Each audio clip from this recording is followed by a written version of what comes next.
कल हमने अरिहंत पद की आराधना की थी।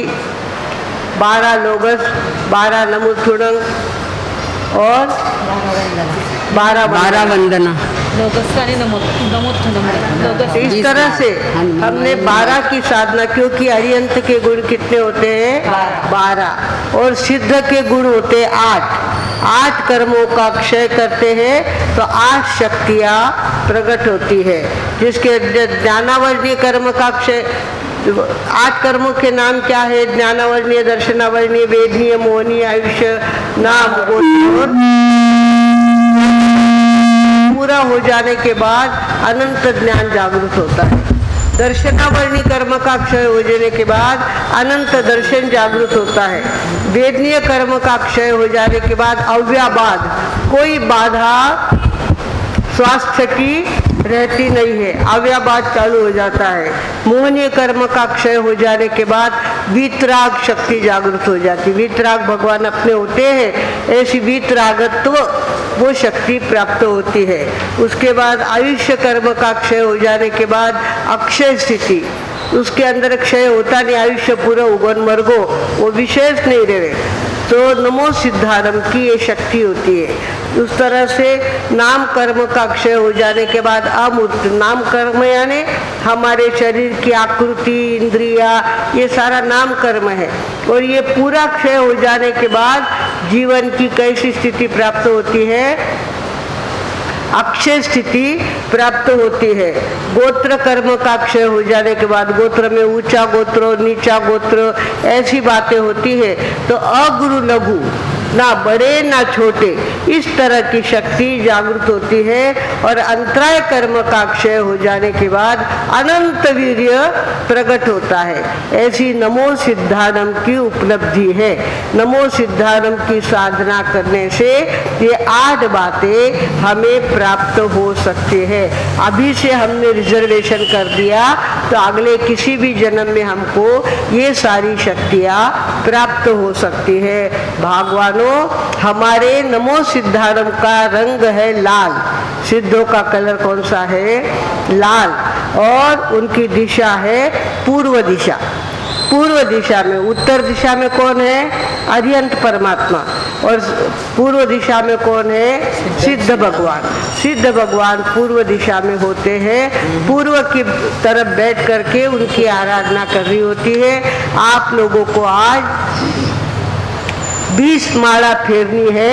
ओम ह्रीम श्रीम नमो सिद्धानम। पूर्व दिशा की तरफ मुंह करके जहाँ तक बने, लाल माला हो तो अच्छी बात है, लाल कपड़े पहन करके बैठो तो अच्छी बात है, नहीं तो चारों तरफ गुलाल उधला हुआ है और उसके बीच में हम बैठे हैं, ऐसा चिंतन करके भी हम नमो सिद्धानम का जाप कर सकते हैं। लाल कलर में नमो सिद्धानम का जाप करना होता है। आज नमो सिद्धानम की आराधना हमारे जीवन में आएगी। उसके अंदर 8 वंदना, 8 लोगों का कौशल कितना है? 8 ही लोगों का कौशल, क्योंकि 8 गुण जागृत होते हैं, इसके लिए 8 वंदना, 8 लोगों का कौशल। इस तरह से सारी बातें जब हम करते हैं तो हमारी जो बुद्धि कुंठित हो गई है, कुंठा, लाल कलर के अंदर कुंठा को दूर करने की पावर होती है। देखो, रेलवे स्टेशन पे आप जाओ, वहाँ कुली के कपड़े कैसे होते हैं? लाल कलर के कपड़े होते हैं। उनके अंदर जोश आ जाता है, चाहे जितना वजन उठा सकते हैं, चाहे जितना वजन स्टेशन के उस पार ले जा सकते हैं। लाल कलर कुंठा को दूर करने वाला और शक्ति को जगाने वाला होता है। भगवानों, ये क्या है? तो इस तरह से लाल कलर की आराधना करने के बाद हमारा तीसरा नेत्र भी जागृत हो सकता है। तीसरा नेत्र, यहाँ हमारी एक शक्ति बढ़ी हुई है और वो शक्ति जो पहुँचे हुए महात्मा होते हैं उनको आँख ढकने के बाद दिखता है, तो यहाँ से दिखता है। ये शक्ति भी तृतीय नेत्र, शिव नेत्र, उससे जागृत होता है। नमो सिद्धानम की बड़ी महिमा है। बड़ा उसका प्रभाव है। और इसके लिए कहते हैं नवकार मंत्र है महामंत्र, इस मंत्र की महिमा भारी है। आगम में कथी गुरुवर से सुनी, अनुभव में भी से उतारी है। अरिहंतानम पद पहला है, आरती दूर भगाता है। सीताराम सुमिरन करने से मन इच्छित सिद्धि पाता है। आयरियारम तो अष्ट सिद्धि नवनिधि के भंडारी है। नवकार मंत्र है महामंत्र, इस मंत्र की महिमा भारी है। आगम में कथी गुरुवर से सुनी, अनुभव में भी से उतारी है। हमारा ये नमस्कार महामंत्र सबसे पहली बात वाणी की कठोरता को अपनी जिंदगी से निकाल देता है। हम बोलायला गेलो काय झालं काय असं जे होतं, तोंडातून काहीच्या काही शब्द निघतात, तर नवकार मंत्र की माला जो रोज एक जपेगा उसके मुंह से गलत शब्द निकलेंगे नहीं। वाणी की कठोरता उसके जीवन से निकल जाती है। उसके बाद मन की कृपणता, मन हमारा ऐसा देऊ की नको देऊ, देऊ की नको देऊ असं जे होतं ना, तर नवकार मंत्र फेरल्यानंतर देऊन टाक, जे व्हायचं ते होईल, अगोदर देऊन टाक। इस प्रकार मन की उदारता, मन की कृपणता जाती है और उदारता वहाँ प्रकट होती है। और बुद्धि की कृतज्ञता, हमको जिसने कुछ सिखाया है, हमारी सास ने हमको रसोई करना सिखाया, हमको कई बातें सिखाई, शिकायत के नवल करो कहीं, ऐसा नहीं होता है। कृतज्ञता होनी चाहिए, कृतज्ञता जानी चाहिए। कृतज्ञ म्हणजे जे केलं त्याला पुसून टाकलं ते झालं कृतज्ञ। आणि कृतज्ञ जे केलं ते लक्षात ठेवलं, ज्यांनी जे माझ्यावर उपकार केले ते सगळे मी लक्षात ठेवले, उसको क्या कहते हैं कृतज्ञता। तो नमस्कार का जाप करने से, नवकार मंत्र का जाप करने से बुद्धि में कृतज्ञता आती है और कृतज्ञता चली जाती है। नवकार मंत्र की बहुत बड़ी महिमा है भगवानों। हमारे यहाँ अनादि अनंत काल से नवकार मंत्र की महिमा गाते गाते हमारे संतों ने अपने जीवन पूरे कर दिए। पर नमस्कार महामंत्र की महिमा उनके मुंह से पूरी गाई गई नहीं। ऐसा हमारा ये नवकार महामंत्र है। और वो नवकार महामंत्र किसको मिला था? श्रीपाल जी को। हमारे श्रीपाल जी को धातुरवादी गुरु ने श्रीपाल जी को और मैना सुंदरी को नवकार महामंत्र दिया था। और नवकार महामंत्र के प्रभाव से देखो अकेले निकले हैं। ससुर जी का 1 रुपया भी उसने लिया नहीं, ना घोड़ा लिया, ना गाड़ी ली, ना सैनिक लिए, कुछ भी अपने साथ नहीं लिया। एक आधार किसका? नवकार मंत्र का। एक नवकार मंत्र का आधार लिया तो जंगल में उनको कितनी प्राप्ति हुई? पहले तो 2 विद्या मिली, शस्त्र पर हरणी और जलतरणी। और दूसरी तरफ सोने का गोला तैयार हो गया तो एक सोने का गोला भी उस विद्याधर ने उनको दे दिया। इस तरह से खाली नवकार मंत्र के प्रभाव से हमको तो एक बड़ी सारी कहानियां आपको सुनानी है। मोती की प्रभावना, कैसे मोतियों की प्रभावना हुई वो कहानी सुनानी, पर बहुत लंबी कहानी है और इतना समय अपने पास होता नहीं है। तो भगवान, पहले मैं रात को सुनाती थी वो कहानी, हमारी बहनें परिसर में आती थी बहुत सारी, और रात को ये कहानी सुनाती थी। 1 घंटा भर कहानी चलती थी, और किस तरह से नवकार मंत्र के प्रभाव से नवकार जी को कैसा फायदा हुआ, वो सारी बातें लोक कथा है, वो माताजी माँ साहब कहते थे और हम सुनते थे, तब से वो याद रही कथा है। तो भगवानों, हमारे नवकार मंत्र का कुछ प्रभाव ही ऐसा है कि धीरे धीरे हमारे श्रीपाल जी कहाँ बैठ गए, धवल सेठ के जहाज में खिड़की के पास बैठ गए, और धवल सेठ के ऊपर कोई भी आपत्ति आती तो दूर कौन करता, धवल सेठ दूर कर, श्रीपाल जी उसको दूर कर देते थे। और ऐसे करते करते जहाज कहाँ चले गए उनके, रत्नद्वीप। कहाँ पहुँच गए, रत्नद्वीप पर उनके जहाज पहुँच गए। और जहाज पहुँचने के बाद लोगों ने, उनके जो सेवक बहुत सारे थे, दास दासी बहुत सारे थे, दहेज में उनको उनके ससुर जी ने बहुत कुछ दिया हुआ था, तो वे सारे उन्होंने क्या कर दिया, अपना सुंदर एक तंबू वहाँ पे तान दिया, तंबू तान दिया और सारी बैठक तैयार कर ली, बैठने की व्यवस्था तैयार कर ली। और नाटक मंडली तो दहेज में आई हुई थी उनके पास।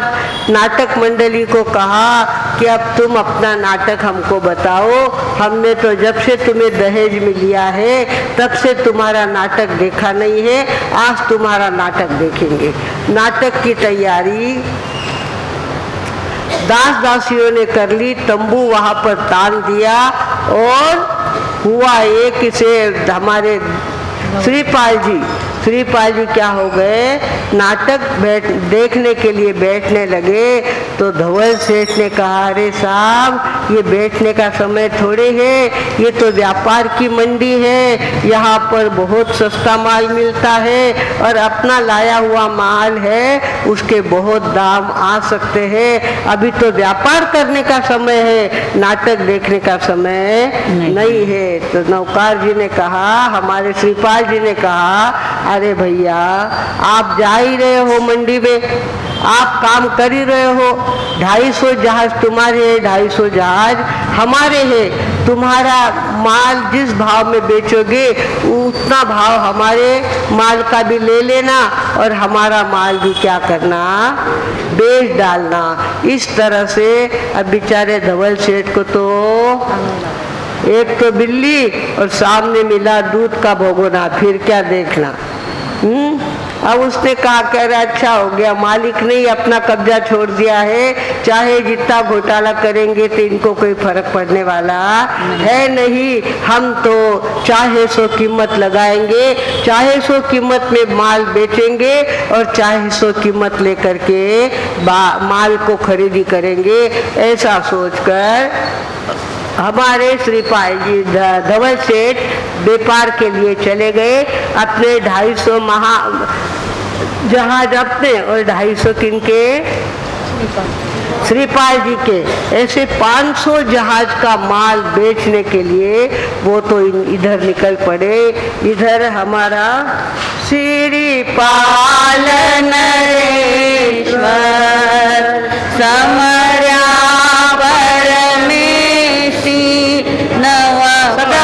प्रेम से श्रीपाल नरेश्वर समर्या परमेष्टि नव पद प्रेम से।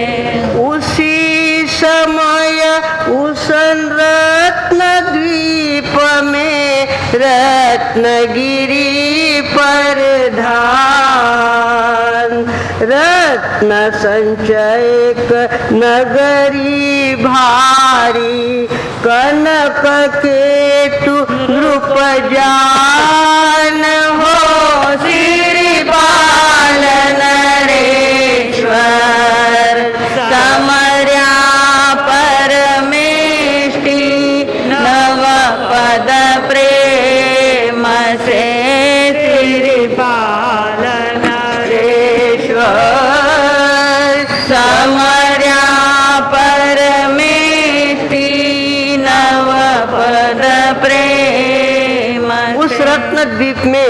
रत्नगिरी नाम के प्रधान थे।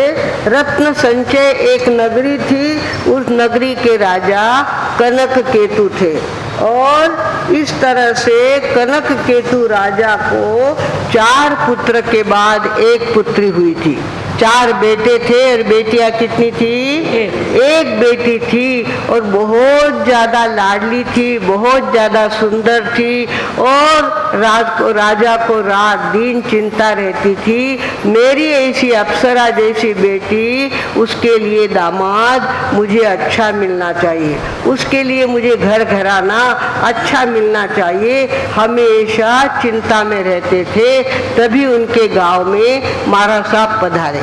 बिहार करते हुए महाराज साहब वहाँ पे आए और महाराज साहब को वंदन करने के लिए कनक केतु राजा दर्शन करने के बाद महाराज साहब को पूछा, गुरुदेव मुझे रात दिन एक चिंता सताती है, मेरी बेटी बड़ी हो रही है, उसकी शादी तो करनी पड़ेगी, पर शादी के लिए पूरब दिशा में जाऊं या उत्तर दिशा में, दक्षिण दिशा में जाऊं या पश्चिम दिशा में, कहाँ मुझे मेरा दामाद मिलेगा, इसकी रात दिन चिंता लगी रहती है। तब महाराज साहब ने कहा, राजन तुम्हें कहीं जाने की जरूरत नहीं है, तुम्हारे द्वार पे ही तुम्हारा जवाई आ जाएगा।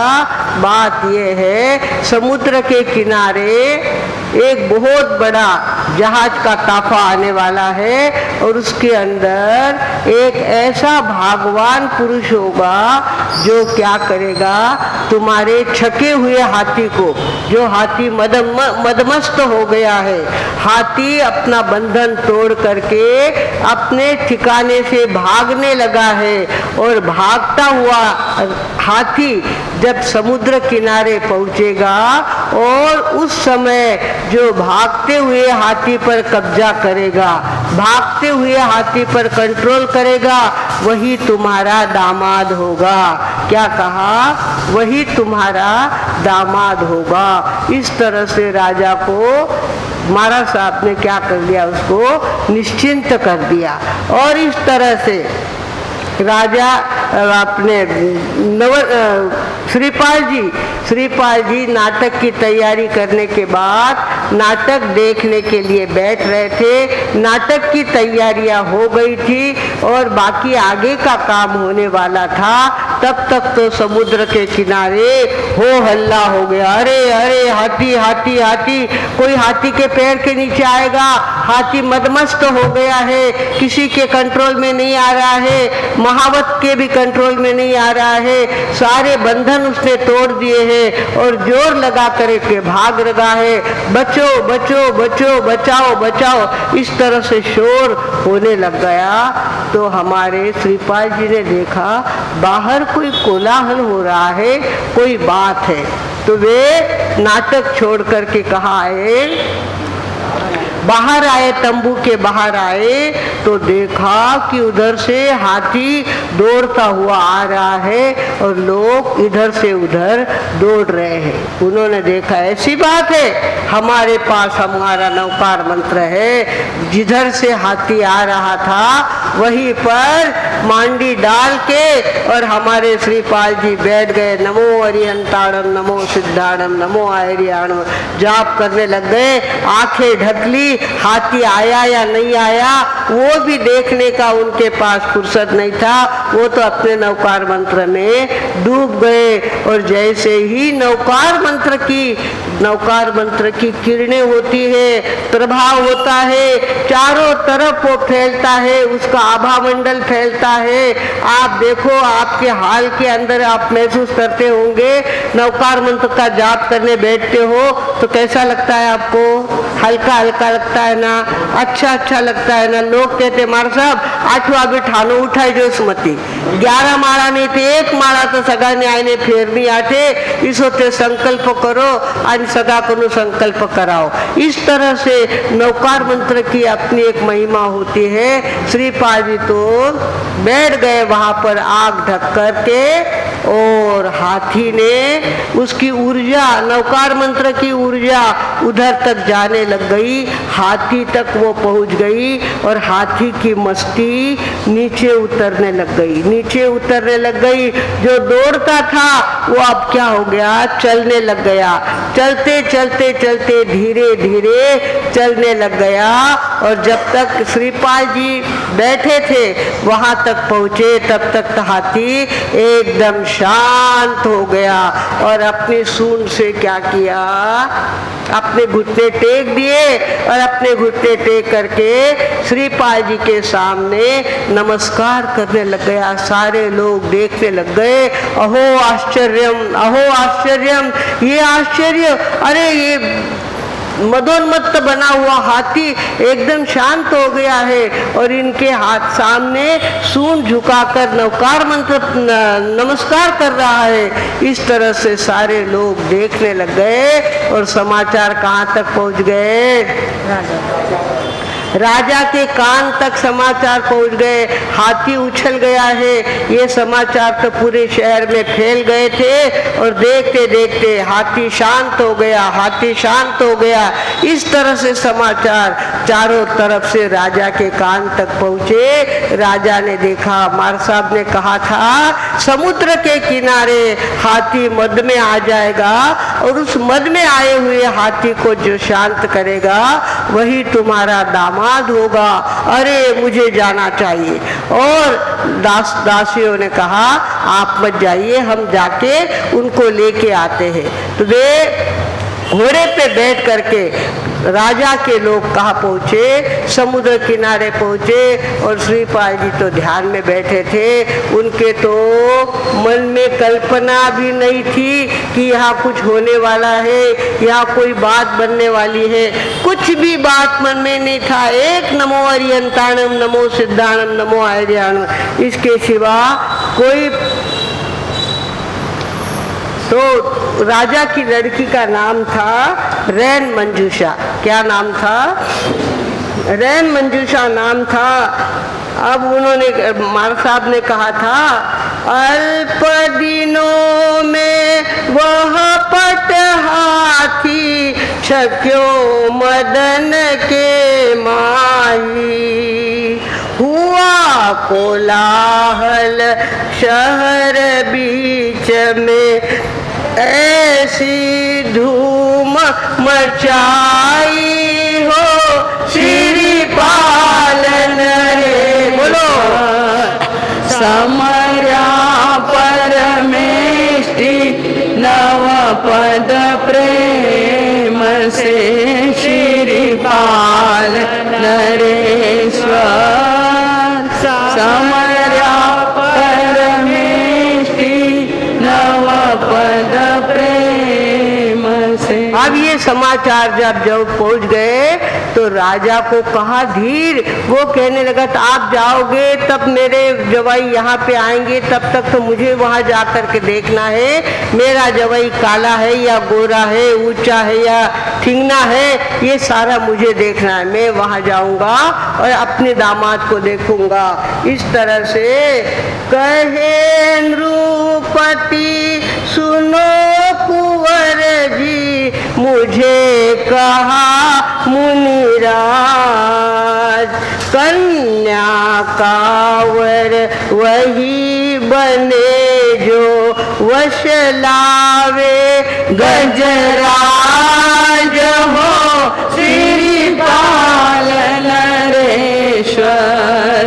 समर्या परमेष्टि नव पद प्रेम से श्रीपाल नरेश्वर। समर्या परमेष्टि नव पद प्रेम से। इस तरह से जब राजा ने उस नौकर जी को, श्रीपाल जी को कहा कि मेरे महाराज साहब ने मुझे बात कही है और वो बात सत्य निकली है, आप हमारे साथ चले और मेरी कन्या के साथ शादी करें। श्रीपाल जी ने कहा भैया मैं उस लायक नहीं हूँ, मेरा ना कोई घर है, ना कोई दरबार है, ना कोई गांव है। ऐसे में मुझे देख के रास्ते चलता, मैं प्रवासी हूँ, और मुझे देखकर आप अपनी लड़की कैसे दे सकते हो? श्रीपाल जी ने, राजा ने कहा, महाराज मेरे महाराज साहब की इतनी वाणी सत्य निकली है, इसके आगे उनकी वाणी झूठ हो नहीं सकती, और मुझे तो आपको ही अपनी लड़की देनी है, और आपको तो हमारे साथ चल करके और हमारे घर में शादी का मंडाया जाने वाला है। इस तरह से जब श्रीपाल जी तो चले एक पर, उनके भाग्य चले 10 कदम। वो चले 1 कदम, भाग चले 10 कदम। एक तरफ तो खाली प्रवास हो जाए तो बहुत बड़ी बात थी, तो यहाँ तो राजा के जवाई होने लग गए। पहले एक राजा का जवाई हो गया, इतना सारा दहेज उन्होंने दे दिया, नाटक मंडली दे दी, हीरे जवाहरात का जहाज उनको दहेज में दे दिया। और अब यहाँ देखो तो दूसरी बात सामने आई, और राजा आग्रह करने लग गया, और श्रीपाल जी को चुप्पी साधनी पड़ी। राजा ने बड़े धूमधाम के साथ मुहूर्त निकाल करके और जोरदार मंडप वगैरह लगाकर पूर्वी तैयारी करके और अपनी बेटी की शादी श्रीपाल जी के साथ कर दी।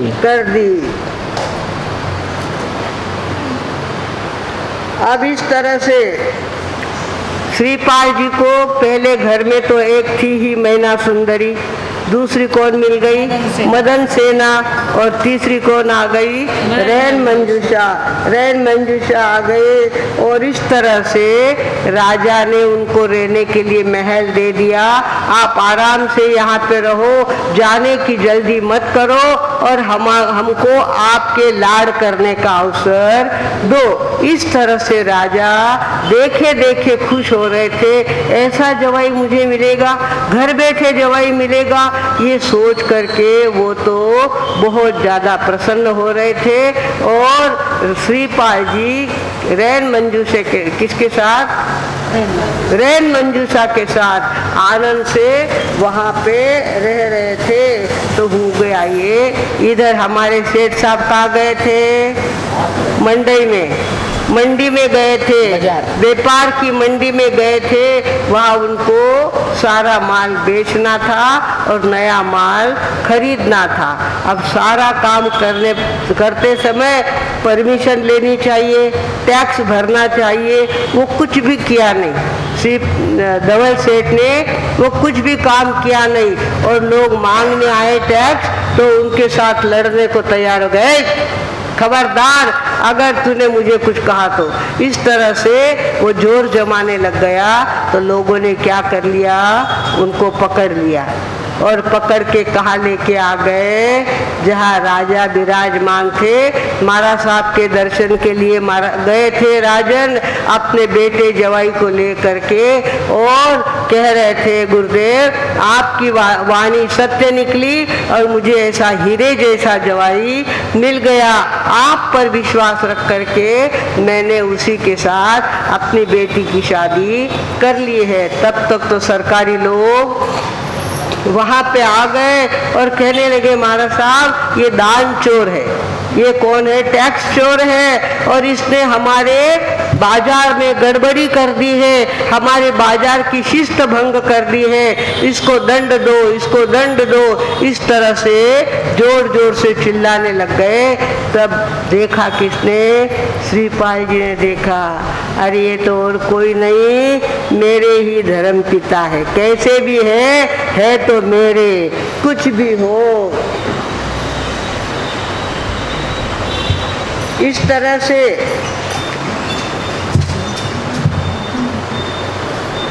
उसी समय में कोतवाल ऐसी अर्ज गुजारी, पकड़ा आन दान का तस्कर हो, आज्ञा की सप्रकारी हो, श्रीपाल नरेश्वर समय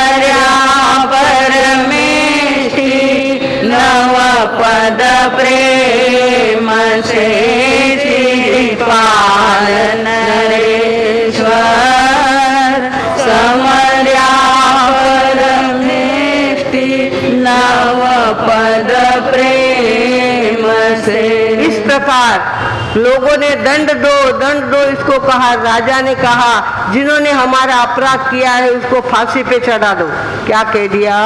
उसको फांसी पे चढ़ा दो जिन्होंने हमारे राज का अपमान किया है।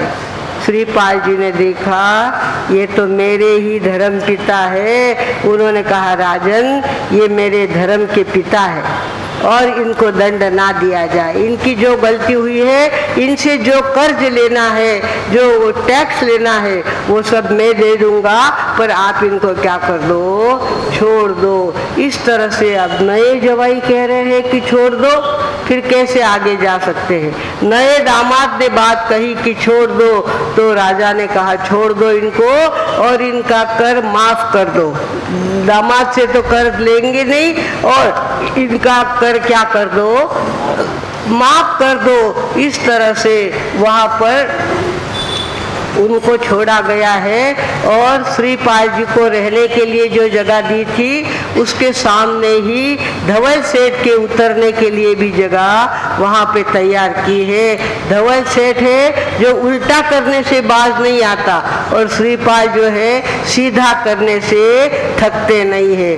दोनों के बीच में इस तरह का कार्यक्रम चल रहा है, किस तरह से हर समय श्रीपाल जी की विजय होती है और कैसे धवल सेठ को अपने पापों का फल मिलता है। ये तो समय आने पर आपके सामने आगे का वर्णन करेंगे। बड़ा रोचक एक कथानक है और सत्य बना हुआ कथानक है। चौथे आरे का कथानक है, सत्य बनी हुई कथा है और इसको कहते हैं तब आप लोगों को भी रस आता है और हमको भी कहने में आनंद आता है। भगवानों समय को देखते हुए अब इसी प्रकार इस कथा को यहीं पर संपन्न करते हुए अब मैं विराम लेती हूँ। ओम शांति।